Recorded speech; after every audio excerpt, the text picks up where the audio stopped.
कारण दुःख करायचं कारणच नाही मला. जसं आपण इथं आले की नाही, कोण्या कारणाची आले तुम्ही येते सांगावे आम्हा ते झडकरी. घरातून जेव्हा बाहेर पडले संगती घेतली कोण कोण. आणि येली वस्तू कोठे ठेविली किंवा गमावली सांग मज. तुका म्हणे वस्तू आहे किंवा नाही सांगावी लवलाई गुरुपुत्रा. दुःख करायचं काय कारण आहे मला सांगा बरं. आपला आत्मा तर काही मरत नाही, कर्मानुसार पुन्हा पुन्हा जन्म घेत असतो महाराज, है की नाही. आत्म्याला मृत्यू नाही. माणसं म्हणतात माणूस मेला, कोण म्हणते मेला म्हणून. पंचतत्व पंचतत्वामध्ये जातात, आप तेज वायू आकाश पृथ्वी. आणि आत्मा तर आजरांबर आहे. पुढचा जन्म आरंभ म्हणजे आता या जन्मामध्ये जे आपल्याला मिळाले की नाही, राहायला घर मिळाले, घोडा बंगला ते सगळं काही मिळाले, हे पूर्वजन्मीच्या सुकृतामुळे. आणि आता तुम्ही जेवढे चांगले कर्म करसाल तेवढा पुढच्या जन्माचा आरंभ होईल. दत्ता प्रभू दत्ता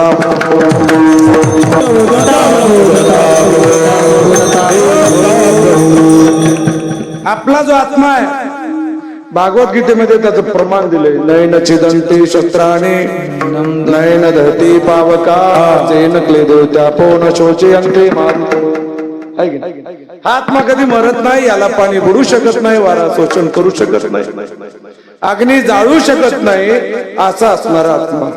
मग तो आत्मा आता पुढच्या कोणत्या गतीला जाणार हे माझ्या संत महात्म्याने मला शास्त्र ठेवून पुढे सांगितलं. बाबा रे, या मार्गाने जायचं.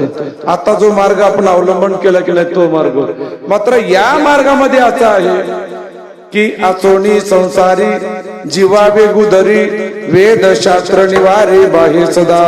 संसारात आतून नसल्यासारखं राहायचं. जसं कमळाचं फूल पाण्यामध्ये असते पण त्याला पाण्याचा स्पर्श लागतो. अलिप्त कमळ जळी दैसे अलिप्त कमळ जळी बैसे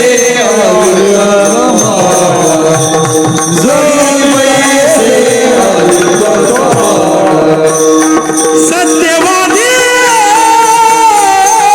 करी संसार सकळ. सत्यवादी करी संसार सकळ.